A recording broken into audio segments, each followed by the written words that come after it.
Mis queridos hermanos y amigos, nosotros estamos terminando el mes de noviembre. Y en este mes de noviembre estamos teniendo este tema que es el tema del ministerio. ¿Qué cosa nosotros hemos dicho? ¿Qué cosa nosotros hemos dicho que es el ministerio? Servicio. ¿Qué es servicio? Ministrar quiere decir ¿qué cosa? Servir. Servir. Y entonces un ministro, ¿qué cosa es? Servidor. Un servidor. Yo siempre insisto en eso porque a veces nosotros tenemos otra idea de lo que significan las palabras, pero es así como estamos diciendo. Ministerio es servicio, ministrar es servir y un ministro es un servidor. Así que cuando estamos diciendo que en el mes de noviembre estamos haciendo énfasis en el ministerio, quiere decir que hemos estado nosotros refiriéndonos al hecho de que cada uno de nosotros, los cristianos, los hijos de Dios, adoptados, qué rico todo eso que dijimos, tenemos la responsabilidad ¿de qué? De servirnos unos a otros. Y cuando alguien dice, no, pero yo estoy para que me sirvan a mí. Acuérdate siempre, nuestro modelo, nuestro ejemplo, ¿quién es? Jesucristo. ¿Y qué dijo Jesucristo cuando vino a la tierra sobre eso mismo? Que Él no había venido para ser servido, sino para servir y para dar su vida en rescate por muchos. Así que de Él aprendemos que el propósito de nuestra vida debe ser servir y dar como fue de Él. Eso es lo que estamos nosotros enfatizando en este mes con el tema del ministerio. Y hay una frase que estamos nosotros repitiendo todo el mes, que dice ¿qué cosa? Cada cristiano es un ministro. Si dijimos que ministro quiere decir servidor, ¿cómo podríamos decir ahora la frase cambiando la palabra? Sería, cada cristiano es un servidor. Exactamente, esa es la idea. El primer domingo de este mes nosotros estábamos viendo que cada cristiano es un ministro, aunque tenga un pasado. Así que no dejes que esa excusa de pensar, yo no puedo servir al Señor porque yo tengo un pasado bien feo, yo antes era esto, o yo una vez fallé, o yo hubo un tiempo en mi vida que estaba muy lejos de Dios y hice cosas feas. Ese día nosotros hablábamos del ejemplo del apóstol Pablo, que él mismo dice y reconoce que antes hizo cosas bien feas, e incluso persiguió a los cristianos, a la iglesia de Dios, y lo entregó a la muerte y todas las cosas terribles. Pero él mismo dice que por la gracia de Dios, Dios lo tomó y lo puso en el ministerio. Lo puso a servir. La otra semana estuvimos hablando de que cada cristiano es un ministro, aunque tenga una vida complicada. No pongas tampoco la excusa de decir, yo no puedo servir a Dios porque mi vida está muy complicada, tengo muchas complicaciones. Porque ese día hablábamos del ejemplo del profeta. ¿Del profeta quién? Del profeta Oseas. No tiren piedra porque me van a dar una piedra aquí. Del profeta Oseas. El profeta Oseas. Que ciertamente tenía una vida bien complicada. Y hablamos por qué de su tragedia, porque eran tragedias matrimoniales con aquella esposa, aquellos hijos, bueno, toda aquella historia que ahora no vamos a repetir.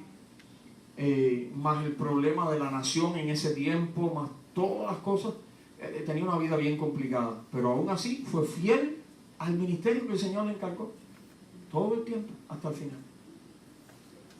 La semana pasada estuvimos hablando de gratitud, lo cual sí tiene mucho que ver con el ministerio, pero hoy nosotros vamos a seguir hablando de que cada cristiano es un ministro. Dios tiene un ministerio para cada uno de nosotros. ¿Quién es cuando decimos cada uno de nosotros? Ese eres tú. No digas nosotros, di yo. Y yo también. Eso es lo que quiere decir cada uno de nosotros. Dios tiene un ministerio para ti y un ministerio para mí. Y Dios nos ha estado dando forma para ese ministerio, para poder cumplirlo. Pero tal vez tú has sentido que eres demasiado poco para poder ser útil. O para poder ser de verdadero valor. Tal vez alguna vez has pensado una frase como esta. En tu mente allí completa la frase. En tu mente completa esa frase. Tal vez has dicho, Dios no puede usarme. Yo soy simplemente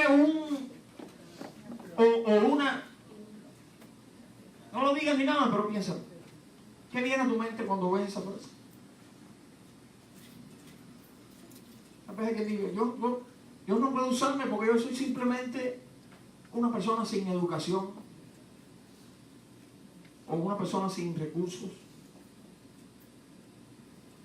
o una persona, sí, tal vez que digo, yo soy una persona ya demasiado mayor, ya no sirvo para nada, yo soy un desecho. Por lo menos así es como otros a veces nos ven, ¿verdad? Pero hoy nosotros vamos a estar repasando una historia bíblica. Y esa historia bíblica nos va a enseñar que realmente cada cristiano es un ministro, mira por acá, aunque crea que es insignificante. Por cierto, ¿entiendes la palabra insignificante? ¿Qué quiere decir? Que no significa nada. Que su vida no tiene un significado. Que su vida no tiene un sentido. A veces nosotros nos sentimos así. A veces son las otras personas las que creen que nosotros somos insignificantes. Pero de igual manera entonces se nos crea la idea, yo no sirvo para nada, yo no puedo ser un ministro, un servidor, yo no puedo hacer nada, Dios no me puede usar a mí, yo no puedo ser útil en la obra de Dios porque yo soy insignificante. Pero fíjate la idea nuestra, cada cristiano es un ministro, aunque crea que es insignificante. Y eso lo vamos a ver en la historia bíblica de hoy. Aquí está una parte de esa historia bíblica, pero la parte importante que nos interesa. Es una historia que conocemos, pero yo voy a querer que hoy te fijes en algunos detalles que tal vez tú no te habías fijado antes. ¿Ok? Voy a leer aquí el pasaje. Dice, en Éxodo capítulo 3, dice, apacentando Moisés las ovejas de Jetro, su suegro, sacerdote de Madián, llevó las ovejas a través del desierto y llegó hasta Horeb, monte de Dios. Y se le apareció el ángel de Jehová en una llama de fuego en medio de una zarza. Y él miró y vio que la zarza ardía en fuego y la zarza no se consumía. Entonces Moisés dijo, iré yo ahora y veré esta grande visión. ¿Por qué causa la zarza no se quema? Viendo Jehová que él iba a ver, lo llamó Dios de en medio de la zarza. Y dijo, Moisés, Moisés. Y él respondió, heme aquí. Y dijo, no te acerques, quita tu calzado de tus pies, porque el lugar en que tú estás, tierra santa es. Y dijo, yo soy el Dios de tu padre, Dios de Abraham, Dios de Isaac y Dios de Jacob. Entonces Moisés cubrió su rostro, porque tuvo miedo de mirar a Dios. Oramos. Señor, ahora rogamos tú nos hables y nos enseñes. Nos enseñes tu palabra, que tu Espíritu Santo nos enseñe ahí hasta el último detalle importante de tu mensaje. Permite que todas nuestras mentes y todos nuestros corazones puedan estar abiertos y dispuestos a asimilar ese mensaje y a ponerlo en práctica. Bendice a cada persona aquí en este día, especialmente a aquellos hijos tuyos que tal vez en algún momento han pensado que no pueden ser útiles, Señor. Háblanos y enséñanos, por favor, y cámbianos. En el nombre de Jesús. Amén. La palabra de Dios, mi hermano, y en particular el ejemplo que encontramos en esta historia, nos revela hoy, y este es el título de nuestra meditación, que dice ¿cómo? Tú puedes ser útil. Tú puedes ser útil. Voltéate a la persona que tienes al lado y dile eso.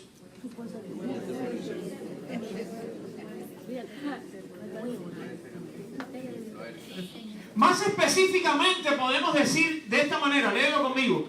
Tú puedes ser útil en las manos de Dios, aunque creas que eres insignificante. Exactamente.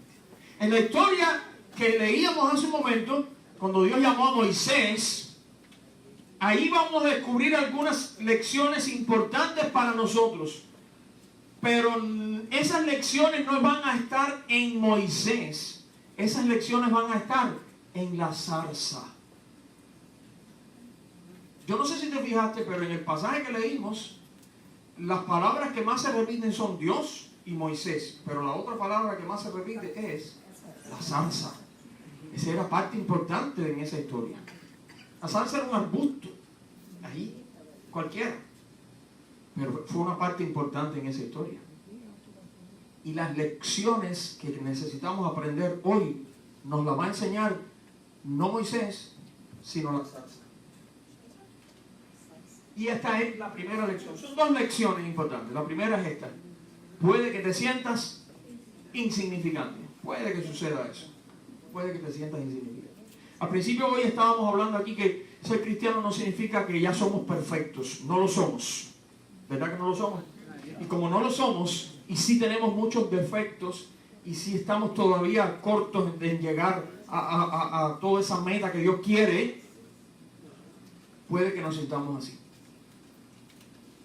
Puede que nos sintamos así. Tal vez sea algo que tú no estés orgulloso de ese sentimiento y tal vez no te gusta reconocerlo delante de otro. Yo no quiero hoy que tú reconozcas aquí nada, pero por lo menos delante del Señor que tú reconozcas, sí, es verdad, yo he pensado alguna vez que soy insignificante. Sí, yo me he sentido alguna vez así. Porque puede suceder, puede que suceda. Tal vez te sientas exactamente como aquella zarza. ¿Cómo el pastor? Sí, tú te sientas como la zarza. ¿Qué cosa era aquella zarza? En primer lugar, era un arbusto corriente, nada especial. Dice, los que saben, que hay más de 100 variedades diferentes de arbustos espinosos en aquella zona. Más de 100 variedades. Esta era una de ellas. Una más de aquellas 100. Tal vez tú te sientas corriente, común, nada especial. Tal vez te sientas como la zarza en el sentido de que te sientas infructuoso. ¿Qué quiere decir infructuoso? No da fruto, que no produce nada. Aquella zarza no producía nada. No era un árbol de mangos, ni de manzana, ni de naranja. Era un arbusto espinoso allí que no producía nada. Y probablemente muchos digan, esto no sirve, es inútil. ¿Has dicho alguna vez eso de ti? ¿Has pensado tú mismo, tú misma alguna vez eso de ti? Yo no sirvo, yo no he logrado nada en mi vida, yo no puedo hacer nada, yo no puedo producir nada. Tal vez te sientas como la zarza en el sentido de que te has visto despreciado o menospreciado por otros. La zarza realmente es una hierba mala, como decimos. Estorba. ¿Qué es lo que se hace con las hierbas malas? Cuando se puede, ¿verdad? Se sacan, se botan, se queman. Porque estorban ahí. Y la zarza era un arbusto de ese tipo. ¿Te han hecho ver alguna vez las personas que tú estorbas? ¿Te has sentido así? Ni me lo digas, pero piensa. Porque todas esas cosas a veces nos van cambiando la mente y llegamos a un momento que nos creemos nosotros que de verdad estorbamos, no servimos, estamos de más. Yo lo he escuchado sobre todo en personas mayores, que a veces dicen, yo creo que yo para mi familia ya soy un estorbo. Yo he escuchado eso. No, nunca lo eres. Nunca lo eres. Pero a veces nos sentimos como la zarza así, despreciados. Pero tengo una noticia para ti de parte de la Biblia, y esto está en el pasaje que leímos con Mireia. Pero si llegaste después no lo escuchaste, de todas maneras lo vas a escuchar ahora. Lo que aquí ahora está en otra versión. Nosotros usamos a veces la versión Reina Valera, pero usamos otras versiones igual. Porque al final la Biblia no se escribió en la Reina Valera, en la forma de la Reina Valera, no se escribió en español. Ese pasaje se escribía en griego. Si lo leyéramos en griego probablemente no lo entenderíamos. Hay que leerlo en una versión al español. Reina Valera es una, esta es otra. Se llama Nueva Traducción Viviente. Dice, en cambio, Dios eligió lo que el mundo considera ridículo para avergonzar a los que se creen sabios. Y escogió cosas que no tienen poder para avergonzar a los poderosos.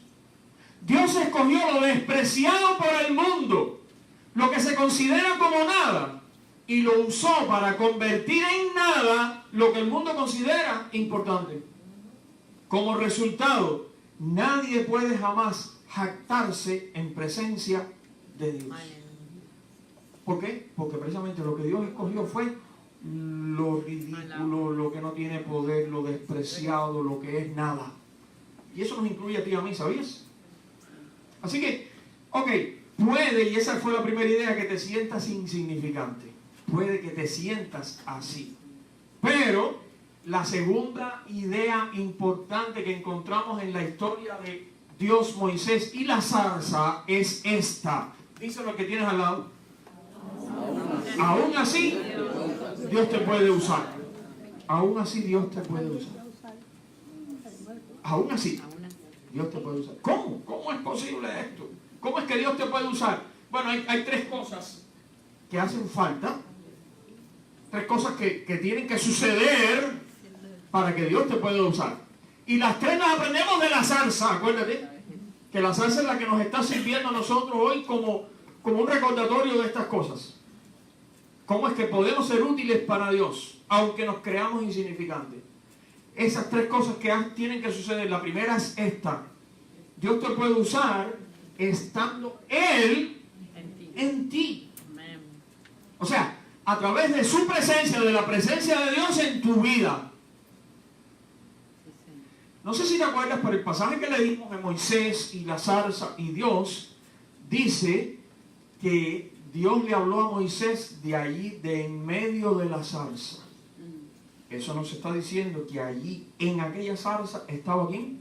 Dios. De hecho, ¿te acuerdas lo que Dios le dijo a Moisés acerca del calzado? Se lo quitara, ¿por qué? Porque aquella era una tierra santa. ¿Qué era lo que hacía aquella tierra, que era tierra igual que todas las tierras? ¿Qué era lo que hacía que aquella tierra Dios dijera que era una tierra santa? Porque Él estaba allí. Esa era la diferencia. ¿Y qué hizo de aquella zarza en aquel momento algo especial? Que Dios estaba allí. Dilo, Dios estaba allí. ¿Cómo es que Dios puede usarte a ti o a mí si somos realmente poca cosa, si somos insignificantes? Ahí está la respuesta. Estando Él en nosotros. En nosotros. Esa fue la diferencia con la zarza. Él en nosotros. No nosotros mismos. No nosotros por nosotros mismos. Él en nosotros. Como dice el apóstol Pablo. Sí, el apóstol Pablo, Sin embargo, lo que ahora soy, todo se debe a que Dios derramó su favor especial sobre mí. Su gracia. No fui yo, dice Pablo, sino Dios quien obraba a través de mí por su gracia. Oye, si ese era el apóstol Pablo, que tenía tanta preparación, ¿verdad? Y Pablo dice, no soy yo el que ha hecho estas cosas. La gente podía pensar, oye, ¿qué clase de cristiano es este Pablo, verdad? ¿Qué clase de apóstol? ¿Cuántas iglesias fundó? ¿Cuánta gente se convirtió por su predicación? ¿Cuántos líderes nuevos formó? ¿Cuántas puertas abrió para el evangelio en Europa y en el occidente de Asia? Dice Pablo, no fui yo. Fue Dios obrando en mí por su gracia. Y así es como es. Y así es como es. Me encanta esta frase que escribiera el poeta hindú Rabindranath Tagore, que dijo: señoras, que mi vida sea recta y sencilla como una flauta de caña, para que tú la llenes de música. ¿Sabes que hay personas que son expertos en tomar un pedazo de caña hueca y convertirlo en una flauta? Ahora, al final, aquello sigue siendo un pedazo de una planta, nada más. Pero el músico entonces la llena de música. Puede que tu vida sea tan simple, pero entonces que tu vida pueda ser recta y sencilla, entonces, como una flauta de caña, para que el Señor la llene de música. Tal vez tú has escuchado esta historia. Yo estuve buscando en la internet algún videíto de la historia para ponérselos, pero en español los que encontré se veían muy mal, no valía la pena. En inglés sí podían aparecer, pero es una historia que se llama El toque de la mano del maestro, y tal vez tú lo has escuchado alguna vez. Es una historia que cuenta que en un lugar estaban haciendo una subasta. ¿Sí sabes lo que es una subasta, verdad? Un auction, de eso que venden las cosas y dicen, ¿quién da más? $1,000, $2,000, $3,000 o $3,500 y todo eso. Bueno, y estaban haciendo una subasta, y al final, cuando ya lo habían vendido todo, lo único que quedaba era un viejo violín allí. No se veía bonito, no se veía nuevo, se veía maltratado, se veía sucio, se veía... Pero bueno, el que estaba haciendo la subasta, pues le tocaba, ¿no? Y agarró el violín y dijo, este violín, bueno, a ver, ¿quién da algo? Nadie decía nada, nadie le interesaba. De hecho, en el video se ve que una persona se levanta y se va como que ya aquí no queda nada que me interese. Y hasta que el hombre que está haciendo la subasta dice, ok, ¿quién da $1? Y alguien por allá levanta la mano. Bueno, ¿quién da más? ¿Quién da más? ¿Quién da $2? Nadie. Al rato, después de mucho esfuerzo, otro por allá levanta la mano. $2. Bueno. Y ahí aquello no levantaba. Hasta que sale un señor mayor de allá del fondo de la audiencia y sale para acá adelante y pide permiso y agarra el violín. Se saca su pañuelo, limpia todo el violín, le ajusta las cuerdas, toma, tú sabes, el arco que se hace, ¿sabes? Con todos aquellos pelos largos así y a veces por el maltrato o por el uso. Algunos de esos pelos se van como picando, no sé si tú lo has visto de cerca, algún arco de estos. Entonces él cogió y le acabó de arrancar todos esos que estaban así medio cortados así, para que no estuvieran estorbando. Cuando preparó todo aquello, se paró, se agarró el violín, se lo puso, tú sabes, aquí, y empezó a tocar una melodía. Y todo el mundo se quedó, wow, con aquella melodía tan dulce, tan hermosa, que estaba saliendo de aquel violín. Todo el mundo se quedó en silencio con la boca abierta. Cuando terminó aquel señor, puso el violín allí y fue y se sentó. Y el hombre de la subasta, que no era nada bobo, dice, pues seguimos con la subasta. A ver quién da $1,000 por el violín. Y a esa hora muchas manos se levantaron. ¿Y quién da 1,500? Más manos. ¿Y quién da más? Y 2,000, 3,000. Bueno, se vendió por un montón de dinero, un pelotón de dinero el violín. Ahora la pregunta es, ¿qué pasó? ¿Qué fue lo que cambió en el violín? Nada. Era el mismo violín. ¿Y qué fue lo que pasó que ahora entonces se le dio ese valor al violín? Algunas versiones dicen, no, que era pero el punto no era lo de la marca, porque la gente... El punto era que aquel hombre que era un maestro músico lo agarró y sacó aquella música de él. Y cuando la gente vio que aún de aquel violín insignificante sí lograba salir aquella música tan hermosa, la gente vio que tenía un valor. Tal vez tú te veas como un viejo violín,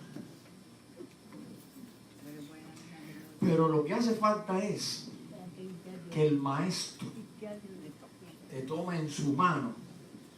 Olvídate que él va a sacar algo bueno de ahí. Él va a sacar algo hermoso, él va a sacar algo lindo. Mientras estés tirado ahí como estás ahora tirado, nada. Pero en las manos del maestro, entonces él va a sacar algo hermoso. Esa es la moraleja que nos enseña esta historia. Así que Dios en tu vida es lo que va a hacer que pueda tener resultado y que pueda ser útil. La otra cosa que hace falta es que Dios haga de tu vida ¿un qué? Un milagro. Fíjate, no un milagro en tu vida, es diferente, sino hacer de tu vida un milagro, de tu vida entera. Dios tomar tu vida, quien tú eres, y transformarte de tal manera que tu vida entera sea un milagro. Cuando la gente vea eso, entonces tu vida va a poder hacer un impacto en la gente. Otra vez, ¿qué fue lo que hizo que aquella zarza le llamara la atención a Moisés y Moisés se acercara allí a mirar? Porque a lo mejor él veía zarzas como esa, 500 todos los días, y no se detenía en su camino para acercarse a mirar una zarza. Pero ¿qué fue lo que hizo que aquella zarza llamara la atención de Moisés? Ya sabemos que Dios estaba en aquella zarza, pero Moisés no vio a Dios. Lo que vio Moisés fue un milagro que estaba sucediendo. ¿Cuál era el milagro? Que había fuego en la zarza, pero la zarza seguía enterita.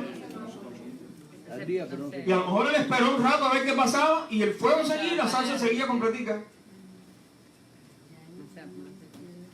Realmente era algo extraordinario. Eso fue lo que hizo llamativa al fin aquella salsa. ¿Cuántas veces Moisés a lo mejor le pasó por el lado de esa misma salsa? Pero lo que la hizo llamativa fue que estaba ardiendo. Si tenemos que arder, tú y yo, para que realmente nuestra vida pueda hacer un impacto en los demás, bueno, que ardamos entonces. Que ardamos entonces, pero algo tiene que suceder para que tú y yo no pasemos por este mundo, no sin reconocimiento, porque aquí no estamos hablando de reconocimiento. A la salsa no le dieron ningún reconocimiento, ningún diploma, ni la sentaron en un lugar especial. No. Pero si ella impactó la vida de Moisés, para que tú y yo logremos ser útiles en las manos de Dios, tendremos que arder. Dios no siempre escoge lo mejor, dice una frase muy conocida, pero Él hace lo mejor de lo que Él escoge. Amén.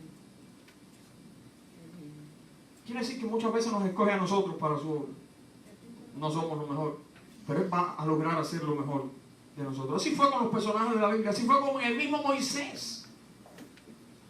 ¿Te acuerdas cuando Dios llamó a Moisés? Moisés enseguida, no, Señor, yo no puedo, yo no sé hablar, no me van a creer, yo no sé nada de ti. Tantas excusas, ¿verdad? En su temor y su cosa. Así pasó con Jeremías. ¿Te acuerdas lo que Jeremías dijo cuando Dios le encargó hacer algo? ¿Qué dijo? Dice la versión reina, yo soy niño. No era un niño de 5 años, pero es una manera de decir, yo soy muy joven para esto. Tenemos el caso del profeta Amós. En estos días estoy leyendo, en mi plan de lectura bíblica, estoy leyendo el libro del profeta Amós. Amós fue un profeta que Dios usó de una manera tremenda para decir cosas tremendas. En los últimos años ya del reino de Israel, aunque él era del reino del sur, del reino de Judá, hasta que llegó un momento que los líderes, los políticos y los religiosos del reino de Israel les molestó a Amós.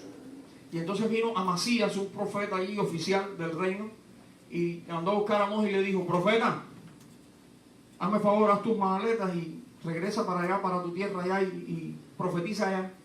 Aquí no te queremos. Y Amós le dijo, ¿profeta yo? No, yo no soy profeta, ni soy hijo de profeta. Yo soy un cuidador de bueyes y en el campo recogiendo higos de los árboles y eso. A mí lo que Dios me sacó de atrás de los bueyes y me dijo, ve allá a Israel y di esto, y eso es lo que yo estoy haciendo.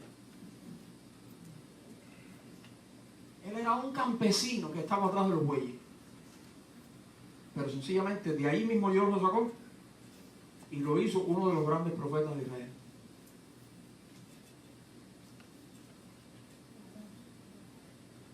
¿Y qué pudiéramos decir de Pedro y de los primeros cristianos? ¿Qué cosas eran ellos? Pescadores. Unos pescadores, otros nada. ¿Y qué pasó con ellos? ¿Qué lograron ellos? Bueno, Pedro, ¿Y después qué lograron? convertir a muchos. Fueron los que iniciaron la extensión del evangelio en el mundo conocido. Conmovieron el imperio romano. Pero ellos como tal, ¿qué cosa eran? Nada. Pero fue lo que Dios hizo de su vida. Hizo un milagro de su vida. Por eso fue que la gente pudieron decir esto. Dice, cuando las autoridades vieron la valentía con que hablaban Pedro y Juan y se dieron cuenta de que eran hombres sin estudios ni cultura, se quedaron, ¿cómo? Sorprendidos. Los impactó eso. Y reconocieron que eran discípulos de Jesús. Tal vez si ellos hubieran sido abogados, doctores, y que se yo, hubieran dicho, bueno, es que, imagínate, ellos estudiaron esas cosas en la universidad. No. Eran personas, como dice ahí, sin estudios ni cultura. Lo que ellos estaban logrando era sencillamente la obra del Señor en su vida. Dios lo que ha convertido a Pedro, Juan y a aquellos hombres en un milagro. Dios ha hecho eso a través de la historia muchas veces. Lo hizo con este hombre que se llamó William Carey. William Carey en el siglo XVIII en Inglaterra era un zapatero remendón. Usted sabe lo que es un zapatero remendón, ¿verdad? Cuando usted se le rompe un zapato, se le despega la suela, lo lleva a un zapatero remendón. Por favor, pégame aquí, clavetéame el zapato. Y él hace... Eso era William Carey. Claro, él esforzándose, leyendo mucho, estudiando. Él llegó a ser maestro de escuela, con su gran esfuerzo. Pero lo más importante no fue eso. Lo más importante es que este hombre se le llegó a llamar tiempo después el padre de las misiones modernas. Porque en un mundo en el que a los cristianos no les interesaba si morían millones en otros países, en otros continentes, sin conocer a Cristo, él dijo, no podemos seguir así. Y Dios usó a este zapatero remendón, Dios usó a este maestrico de escuela para conmover toda una denominación cristiana que estaba como fría en su país. Y por su esfuerzo se fundó la primera sociedad bautista misionera que hubo en el mundo, allí en Inglaterra. Y empezaron a unar esfuerzos para llevar el evangelio a otros países. Y él fue el primero que se brindó. Él dijo, yo voy. Es como, yo voy a bajar al pozo. Hace falta alguien que baje del pozo, yo bajo. Ustedes lo que tienen que sostener la soga, ¿saben? Pero yo bajo. Y ese fue para la India. Y ahí murieron sus hijos, y ahí murió su esposa. Pero él siguió fiel y hizo una obra tremenda, que hasta el gobierno de la India tuvo que reconocer. No solo predicando el evangelio, sino traduciendo la Biblia como a 5 idiomas diferentes de ahí de la India. También ayudando a eliminar costumbres horribles que había en la India, como la costumbre de quemar a las mujeres. Cuando el esposo moría, la quemaban y la enterraban allí. Y él ayudó a eliminar eso. Y por su ejemplo, muchos otros llegaron a ser misioneros, como Adoniram Judson. Ni siquiera era bautista, pero preparándose, estudiando la Biblia para poder confrontar a William Carey, él se hizo bautista. Y llegó a ser un gran misionero en Birmania. Y muchos otros. Bueno, el padre de las misiones modernas. Y comenzó como un zapatero remendón. Este muchacho también tiene una historia tremenda. Yo no sé si tú lo has leído, yo no puedo contar toda la historia ahora, no hay tiempo. Pero él se llamaba Samuel Morris, aunque su nombre en realidad era Kabu. Di Kabu. Kabu. Un príncipe de una tribu en África Occidental. Él no tenía más nombre que ese, Kabu era su nombre. Pero, toda una historia, repito, no quiero animarme a contar detalles, pero tuvo muchos problemas, lo secuestraron a otra tribu, mataron a su padre, terrible, lo tenían ahí amarrado, lo torturaban, hasta que él escuchó una voz de Dios que le dijo, aprovecha ahora y sal corriendo, y se le soltaron aquellas amarras y salió corriendo. Bueno, él llegó a, vamos a decir nosotros, la civilización, y allí conoció a los cristianos, y ahí le hablaron de Cristo. Y aquel muchacho que lo que tenía era 14 años de edad, que nunca había vivido en la civilización, quedó tan impactado por el mensaje de Cristo que él quería entonces saber más. Pero enséñame más, pero dime más. Hasta que la señora que lo estaba enseñando le dijo, ya yo no te puedo decir más. Bueno, entonces dígame quién fue el que le enseñó a usted, para yo ir con él a ver si me enseña más. Bueno, el que me enseñó a mí es un señor que se llama Stephen Merritt, pero él vive en América. Yo quiero ir a América a buscar a Stephen Merritt. Y el muchacho se mandó para América. Él convenció a un capitán de un barco que lo metiera ahí y él llegó a América, llegó a Nueva York. Así que. Y encontró a Stephen Merritt.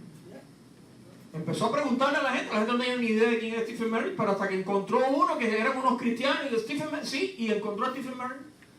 Y ahí, bueno, conclusión, sí, le hablaron de Cristo, ya, él tenía a Cristo ya, y él muy contento. Y para ayudarlo, un grupo allí formaron una fundación para conseguir el dinero para que fuera a estudiar a una universidad metodista que todavía hoy existe, que se llama Taylor University, en Indiana. Estudió ahí en la Universidad de Taylor y cuenta que su vida joven allí fue un impacto para toda la universidad. Los jóvenes universitarios iban al dormitorio allí de Samuel Morris, como lo llamaron después, para escucharlo lo que él tenía que decir, para que él orara con ellos. El joven de la fe sencilla le llamaban. El joven de la fe sencilla. El gran propósito de su vida. Él decía, yo quiero prepararme para regresar a mi país para hablarle de Cristo a la gente ahí. Nunca pudo hacerlo, porque murió joven a los 20 años. Allí murió en la universidad. Murió de una neumonía que agarró allí en un invierno allí. Pero esa era la idea de él. Pero el propósito de Dios se cumplió con Samuel, porque su vida inspiró a muchísimos jóvenes. Y de hecho, inspiró a cientos de jóvenes que después fueron como misioneros a África, inspirados por la vida de este joven. Sí, Dios lo usó. ¿Te acuerdas el tema hoy? Tú puedes ser útil. Kabú fue útil. Fue útil. Fue útil porque Dios convirtió su vida, que era nada, en un milagro que impactó la vida de tanta gente. Hoy en día la Universidad Taylor tiene una estatua allí en el medio del campus donde se ve a Samuel Morris así con la Biblia en la mano. Esta señora, yo he hablado de ella otras veces, pero esto es uno de los personajes que me fascina en su historia. Me fascina su historia. La sigo leyendo y me suena increíble, pero es cierta. Esta señora se llamaba Gladys Aylward. Gladys Aylward. Gladys Aylward vivió en el siglo XX, nació en 1902. Vivía en Inglaterra y era una sirvienta, nada más que eso. Ningún grado de escolaridad, nada. Pero ella una vez escuchó acerca, era cristiana, bueno, conoció a Cristo y escuchó hablar de China y de cómo había millones de personas en China ahí que no conocían de Cristo. Y ella dijo, yo quiero ir allí a ayudar. Y se ofreció como voluntaria para una organización misionera que se llamaba la Misión al Interior de China, fundada el siglo anterior por Hudson Taylor. Y ella dijo, yo quiero ir con ustedes allí a trabajar. Y ellos le dijeron, bueno, empieza a prepararte, te vamos aquí a probar y qué sé yo.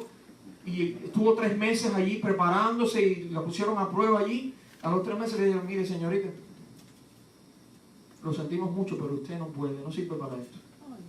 Usted no tiene capacidad ni siquiera para aprender idiomas ni nada. ¿Cómo va a ir a China? No puede, usted no puede, sencillamente no puede aprender, no tiene la capacidad de aprender, no tiene. Le falta eso. Y ella dijo, ok. ¿Sabe cómo oraba Gladys? Ella decía, oh Dios, aquí estoy yo. Aquí está mi Biblia, aquí está mi dinero. Úsanos, por favor, úsanos. Y entonces ella se dedicó a seguir en su trabajo de sirvienta para ahorrar un dinerito para poder ir por su cuenta, sin ninguna organización que la sostuviera. Y logró comprarse el pasaje para China en tren. Atravesar toda Europa y toda Asia en un tren. Y se compró allí para llenar 2 maletas. En una estaba su ropa y comida que llevaba para el viaje, y en la otra unos calderos y una hornillita que dice que todo el camino iban sonando aquellos calderos en la maleta. Y $2. Eso fue todo. Y ella se montó en el tren y se fue para China. En ese momento Rusia tenía que atravesar toda Rusia y toda la Siberia. Rusia, China y Japón estaban en guerra. Cuando ya estaba acercándose a aquella zona, le dijeron, mire, usted no puede seguir aquí, porque estamos entrando en una zona y ya los que quedan en el tren son nada más que usted y los soldados. Y él le dijo, no, a mí no me importa, yo quiero seguir hasta donde llegue el tren. Ok. Llegó un momento en que le dijeron, mire, el tren ya no puede seguir más. Se tuvo que bajar en una zona ahí en la Siberia, cerca de China ahí, pero en la Siberia, la nieve, todo ahí no había más nada. Y ella agarró sus maletas, con sus calderos sonando, y salió caminando por la nieve allí. Llegó, bueno, no voy a contar toda la historia. Bueno, pero siga. No hay tiempo, pero eventualmente ella llegó a China. La odisea siguió, porque lo que ella pudo llegar fue allá a la zona de la costa. Tuvo que tomar un barco, cruzar a Japón, y en Japón buscar la ayuda del cónsul británico para entonces de Japón venir acá y entrar en China. Venir acá. Entonces en China ella empezó a ayudar a una viejita misionera que había allí, que tenía una posada para los arrieros estos que andan con mulas por las montañas y eso. Y entonces ella empezó a ayudar ahí en la posada, pero la viejita que ella tenía sus malas pulgas y no se llevaron bien. Y ella empezó a trabajar ahí, pero bueno, nada. Miren, eventualmente Gladys Aylward llegó a hacer un trabajo precioso allí en aquel lugar. Primero en la posada, después cuando tuvo que dejar la posada, ella empezó a adoptar niños.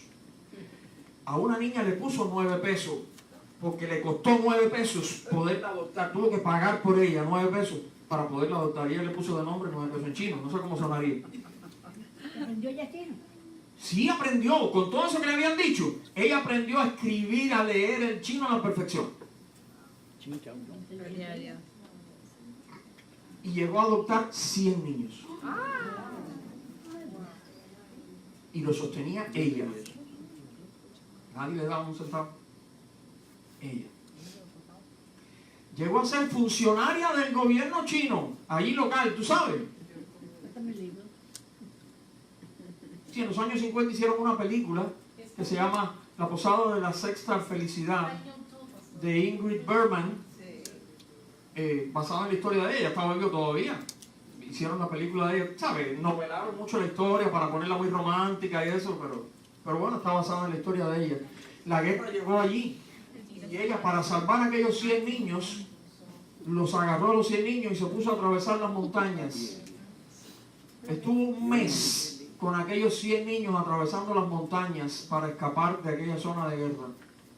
Cuando llegó al lugar seguro, colapsó y estuvo no sé cuánto tiempo enferma allí, hasta con la mente perdida y todo, por el esfuerzo tan grande que ella había tenido que hacer, cuidando a aquellos 100 niños a través de las montañas para llegar allá durante un mes. Pero salvó a sus 100 niños.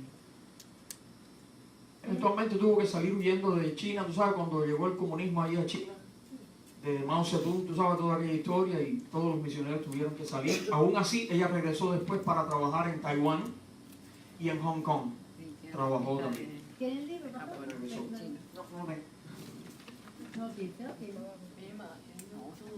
Dijo esta frase, o escribió esta frase. Escucha esto. Mi corazón está lleno de alabanza por el hecho de que una persona tan insignificante, sin educación y común en todo sentido, pudiera ser usada para su gloria, para la bendición de su pueblo en la pobre China perseguida. Eso dijo ella. Ella estaba consciente que era una persona sin educación y de lo más corriente. Pero en su corazón había alabanza a Dios, porque Dios había usado a una persona así. Y después tú digas, todo esto que el pastor está hablando es acerca de pastores y misioneros. Ella no fue pastora y en un sentido literal no fue una misionera tampoco. Ella fue una persona que por sus propios medios llegó allí y ayudó a aquellos niños. Por supuesto, le habló mucha gente de Cristo y se convirtieron allí personas, pero sobre todo aquellos niños.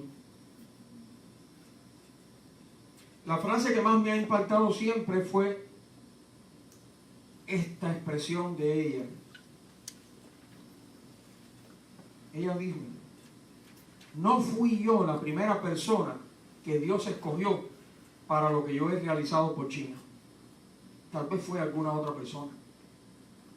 No sé quién sería ese que Dios escogió primero. Debe haber sido un hombre, dice ella. Un hombre maravilloso y con esmerada educación. No sé qué pasó. Tal vez se murió.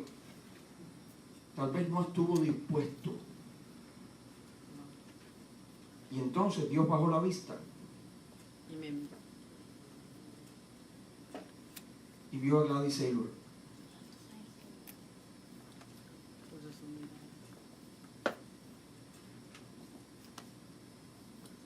Este señor que todavía está vivo, Nicky Cruz. Tal vez tú has leído los libros, no tengo los libros, ¿sabes? Tal vez has leído los libros y has visto la película La Cruz y el Puñal y toda esta historia de Nicky Cruz, que era un joven puertorriqueño que llegó ahí a Nueva York sin nada, se metió en una vida de pandillas, de crimen, de todas las cosas terribles, hasta que por la predicación de David Wilkerson conoció a Cristo, su vida cambió y se convirtió entonces él en alguien que todavía lo hace.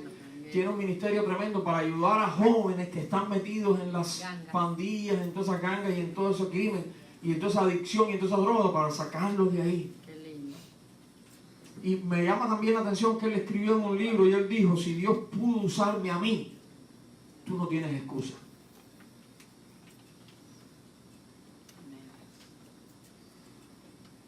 Y está esta señora que también está viva, aunque en estos días pidió oración porque le descubrieron un cáncer.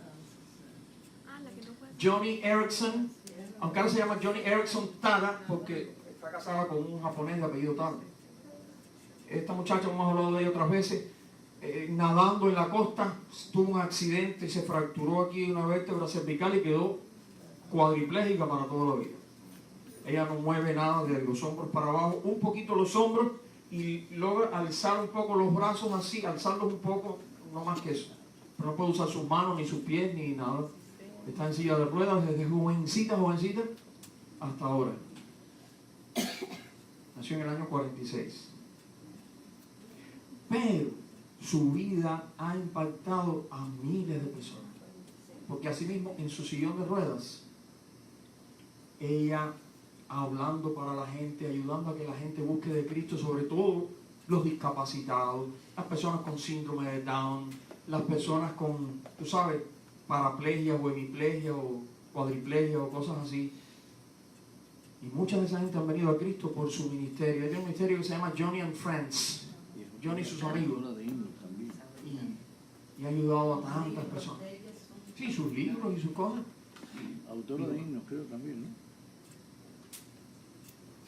Y la tercera cosa que hace falta para que Dios te pueda usar es que Dios hable a otros a través de ti. Dios hable a otros a través de ti. Dios le habló a Moisés a través de la zarza. ¿Te acuerdas?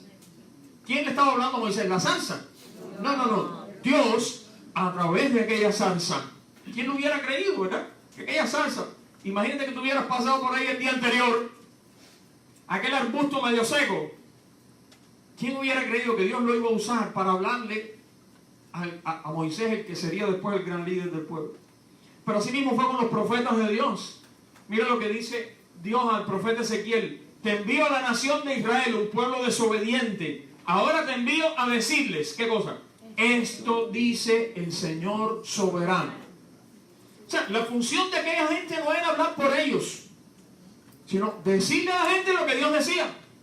Y esa sigue siendo la misión de los cristianos. Eso fue lo que hicieron los apóstoles y los primeros cristianos, dice Pablo. Pues hablamos como mensajeros aprobados por Dios, a quienes se le confió la buena noticia. Fíjense que usa la palabra mensajeros. Pablo está diciendo, nosotros no somos otra cosa que ¿qué? Que mensajeros de Dios. Y Dios habla a través de nosotros. Y dice aquí en Primera de Pedro, cada uno ponga al servicio de los demás. ¿Puedes leer esto conmigo?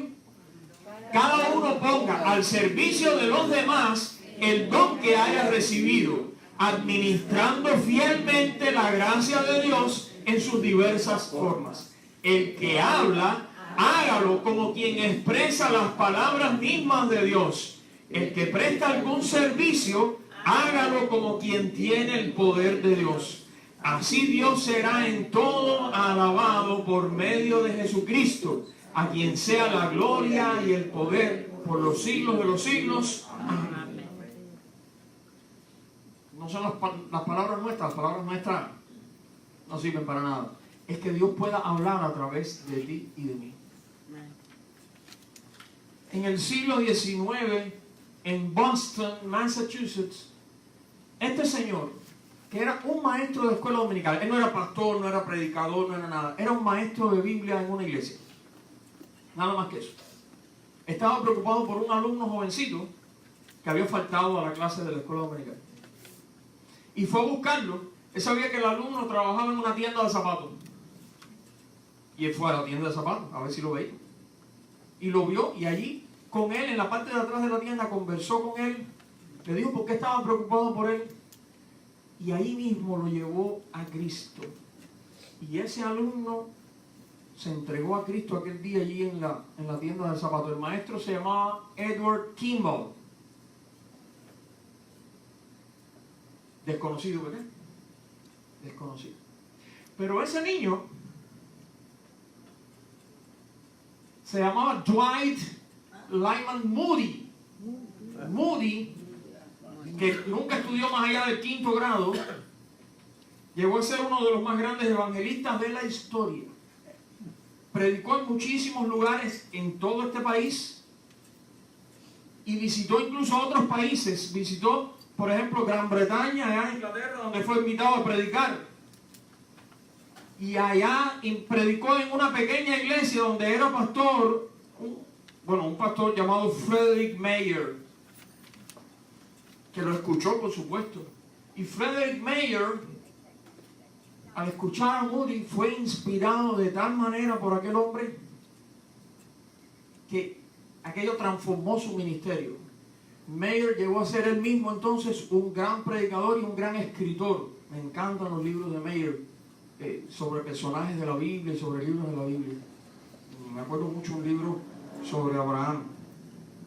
Mayer llegó a ser entonces al revés. De allá de Inglaterra vino a predicar a este país y predicó en universidades a los jóvenes.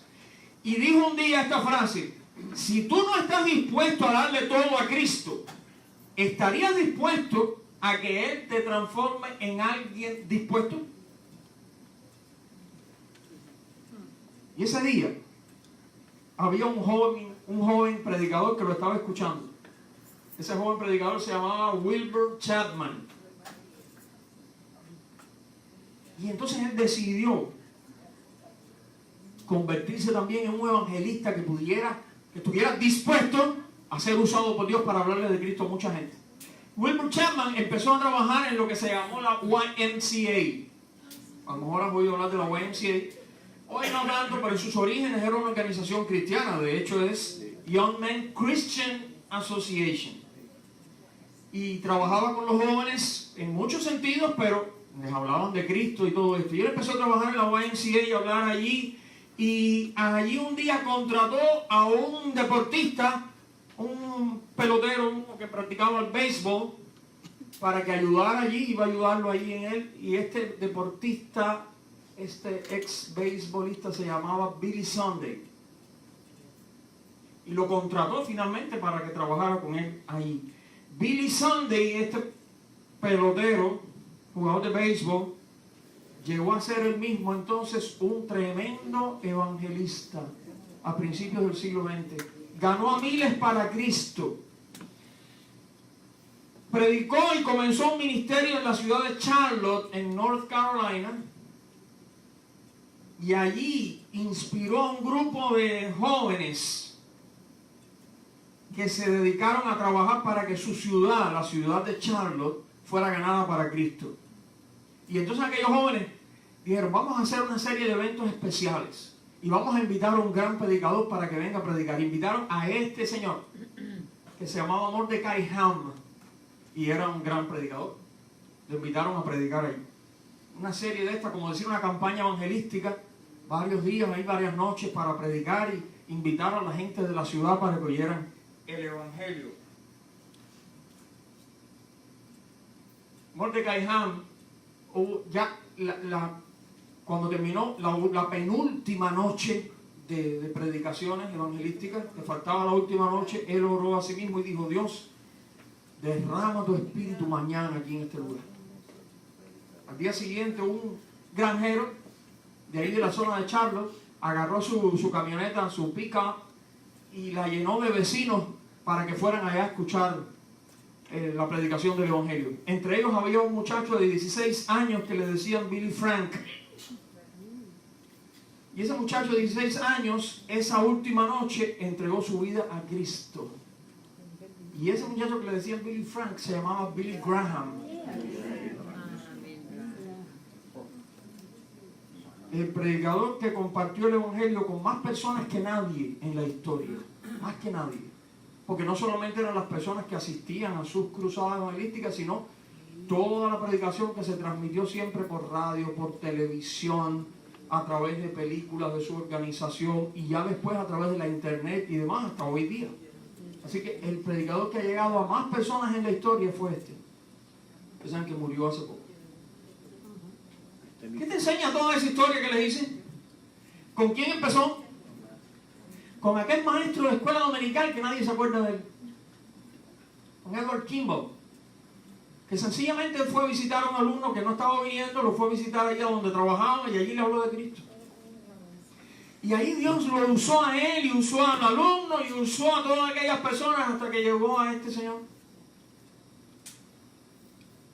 Dios te puede usar a ti también. Concluyendo, mis hermanos, no importa para nada cuán insignificante o pequeño tú te has sentido hasta ahora. No importa tampoco cuán corriente, infructuoso o despreciado te has sentido. Tú puedes ser muy útil en las manos de Dios. Tú también, como aquella zarza del monte Oreb. Lo que vas a necesitar para eso en tu vida es la presencia de Dios en tu vida, la obra maravillosa de Dios en tu vida y la voz de Dios llegando a otros a través de tu vida. Así, toda la gloria va a ser para Dios, pero el gozo y la alegría va a ser para ti porque vas a poder ser útil en las manos de Dios.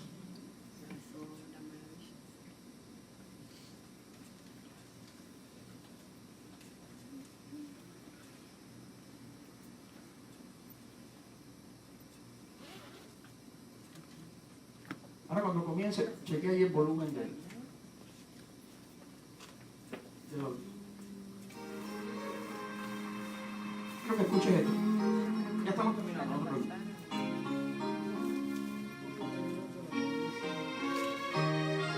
Quisiera comprender por qué Dios eligió para hablar a Moisés. Aquella humilde zarza plantada en el desierto, habiendo tanta flor. La voz de su presencia, la llama de su gloria, entre sus hojas ardió. Y parado en una zarza, al mundo se mostró.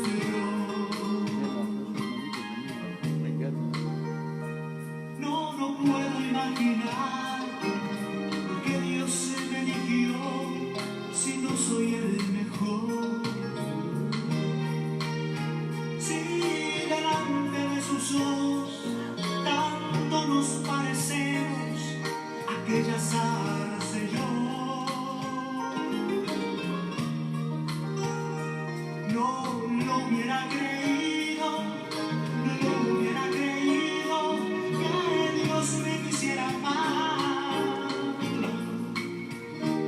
Si una zarza pudo arder quiero yo también. Úsame.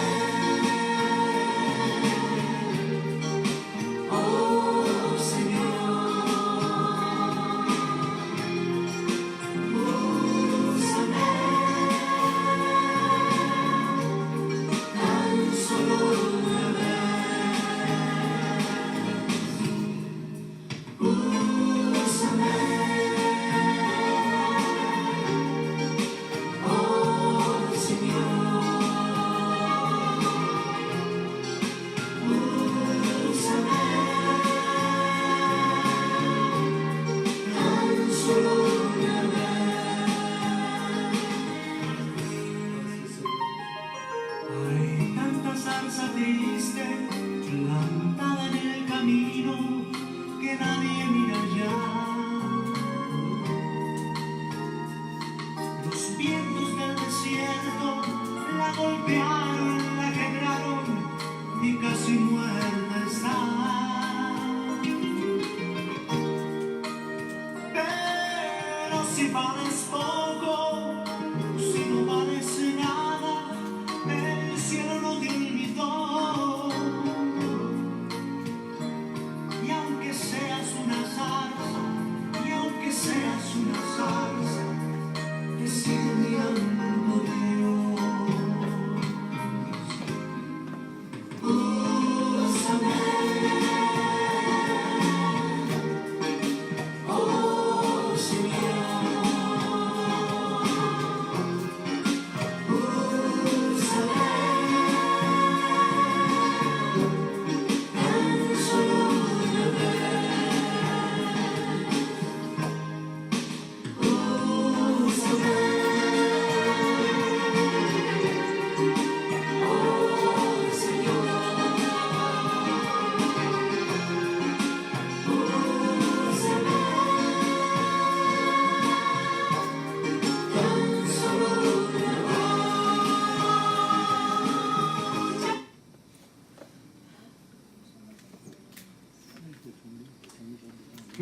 con estos versos del poeta Gonzalo Báez Camargo, que dijo, este poeta se llama La Nada. Nada. Y él dice, yo soy nada, Señor, mas de mi nada tú puedes hacer algo. En mi opaca gotita puedes hacer que se refleje un rayo de tu luz y se irice de repente con los 7 colores de tu arco.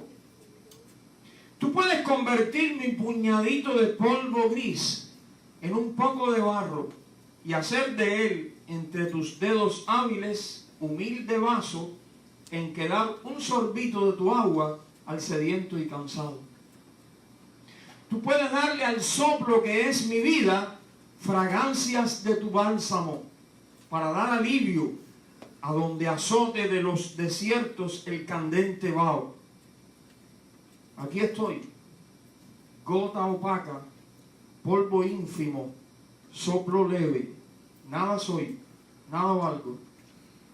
Tú puedes hacer algo de mi nada. Hazlo, Dios mío, hazlo. Que el Señor lo bendiga y que estemos nosotros dispuestos, ¿verdad?, a lo que Él quiera hacer en nuestra vida y a través de nosotros.